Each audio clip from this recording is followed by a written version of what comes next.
જુઓ, પેલા હા જનરલ વિગત સમજી લો. હું કહું એ હા રસ્તા બાબતના લગભગ 50થી વધારે મારા વિડીયો છે. દરેક તાલીમ કેમ્પની અંદર 2-2 કલાક હું કહું છું.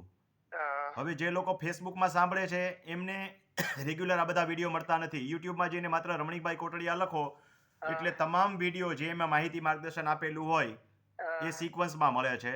હવે હા સવારે 4 વાગ્યાથી રાતના 11 વાગ્યા સુધી જવાબ આપું છું. રિપીટ હા રિપીટ પ્રશ્નોના જવાબ આપવાનો કોઈ મતલબ નથી. એટલે યુટ્યુબમાં મેં પ્લેલિસ્ટ પણ બનાવ્યું છે. તો યુટ્યુબમાં હા જઈને ખાલી રમણીકભાઈ કોટડિયા લખશે તો રસ્તા વિશેની તમામ માહિતી મળશે. બોલો, તમને શું પ્રશ્ન છે?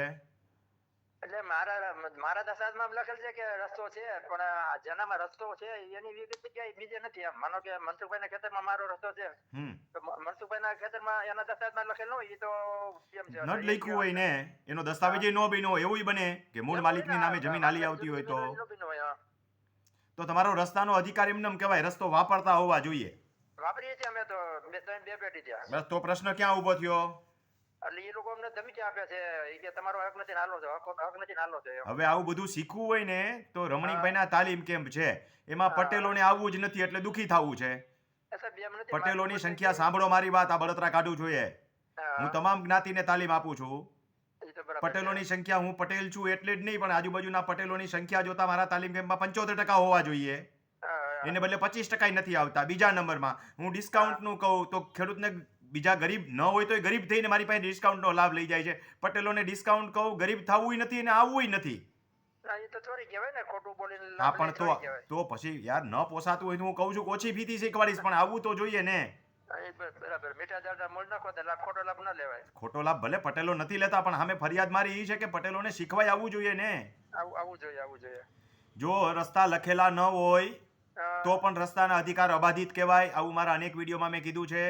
હા બીજા નંબરમાં આપણો દસ્તાવેજ થયો હોય તો આપણો રસ્તો લખાયેલો હોય, બાજુવાળાના કાંઈ દસ્તાવેજ ન થયા હોય તો એનામાં કાંઈ લખાયેલો ન હોય હા, એ તો બરાબર છે. તો એ હા કાંઈ રસ્તા બંધ ન કરી શકે. અરે કદાચ ક્યાંય દસ્તાવેજમાં લખેલા ન હોય ને તો પણ રસ્તા બંધ ન કરી શકાય.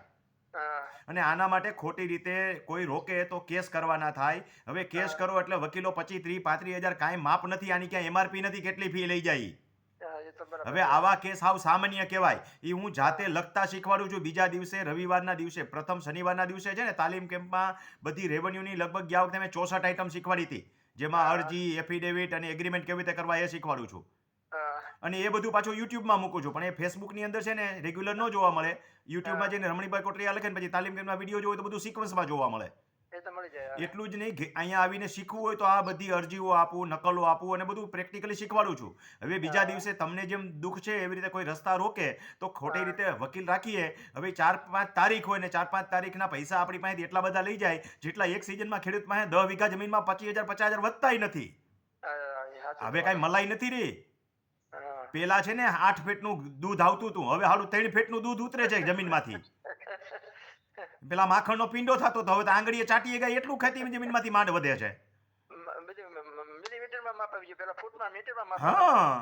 હા, તો હવે એમાં પૈસા ખોટા ખેડૂતના બગડે અને હા રેવન્યુ રેકર્ડ ચોખ્ખા રહીએ એટલા માટે હું તાલીમ કેમ્પમાં બધું શીખવાડું છું. બીજા દિવસે આવા બધા કેસ જાતે કેવી રીતે લડવા અને લખવા એ શીખવાડું છું. હા હવે જેને ન આવડી જાય તો એને એટલું તો આવડે ને કે આ 5,000નું કામ છે, આની પાછળ 50,000 ન ખર્ચાય તોય લેખે લાગે ધક્કો. હા, બોલો, જવાબ મળી ગયો કે હજી કાંઈ માહિતી આપું? મળી ગયા, મળી ગયા. ફરીને કહું, રસ્તા ન લખેલા હોય તો પણ કોઈ રોકી શકે નહીં. રોકે એટલે મામકોટ એક્ટ કલમ 5 નીચે લેખિતમાં વ્યવસ્થિત ફરિયાદ દાખલ કરવાની જેથી કરીને ફરિયાદ ટકે. હા હા, અને ફરિયાદના કેટલા ગ્રાઉન્ડ્સ હોય એ બધું હું અત્યારે તમને એક ફોનમાં ન શીખવાડી શકું જે 2 કલાક શીખવામાં આવતું હોય તે. ના, એ તો બરાબર છે. સાહેબ લાંબુ હોય તો ક્યાંથી મેળ આવે? હા, હા. બોલો, અને હજી કાંઈ પૂછવું હોય તો પૂછી લો. તમે વકીલાત ક્યાં કરો છો? મારે તમને વકીલ રાખવા હોય ભવિષ્યમાં તો તમે વકીલાત ક્યાં કરો? વૈલા હવે આ જો આ ભગવો નથી પહેર્યો, આ પહેર્યો છે ને ભગવા જેવો જ છે. હા સાધુ થઈ ગયેલો માણસ હોય એને કે સંસારમાં હાલ મારે ન્યા તો આવે. એમ નથી સાહેબ, હું તમને કહું નથી છું તમે કરતો ક્યાં પ્રેક્ટિસ સિટીમાં? હું. ક્યાં પ્રેક્ટિસ સિટીમાં? કરતો હોય ને ભઈલા તો આ હા ગામની આ બધી પટલાઈ કહેવાય. આ કોઈ પટલાઈ ન કરે. એવું છે. સમજાય છે? હા અત્યારે હું બીજાને પગભર કરવાનું જ કામ કરું છું. ઠીક, સમજાઈ ગયું. ઠીક હમ. ઠીક. અને અમસ્તી એક તમારી થોડીક વધારે જાણકારી માટે કહી દઉં કે વકીલ હા રાખવા હોય તો હંમેશા લોકલ જ પોસાય. એ બરાબર. હા બહારથી કોઈ વકીલ આવે ને એ ન હા પોસાય. 5 તારીખે 5 ધક્કા ખાય. માનો કે હું જ અહીં રાજકોટમાં કામ કરતો હોઉં તો એક યારે 6 ઓફિસના કામ કરી આવું. હા ડીએલઆર કચેરીમાં આટો મારી આવું, મામકોટમાં આટો મારી આવું, રેગ્યુલર હા રેવન્યુના કામ કરવાના હોય ત્યાં આટો મારી આવું, કોઈના સાધનિક કાગળ કઢાવવાનો હોય ત્યાં આટો મારી આવું. પ્રાંતમાં આટો મારી આવું, કોઈની અપીલ અરજી ઓનલાઈન કરી હોય તો એમાં હંકોરવાનું કામ કરવું પડે, આપણી ભાષામાં કહીએ તો હકોરી નહીં તો ન હાલે. એ બધું કરવાનું કામ એક દિવસમાં થઈ જાય. હવે જો માનો કે હું અહીંથી બહારગામ જાઉં તો મારા એકેય કામ ન થાય અને વાં ખાલી તારીખ પડે.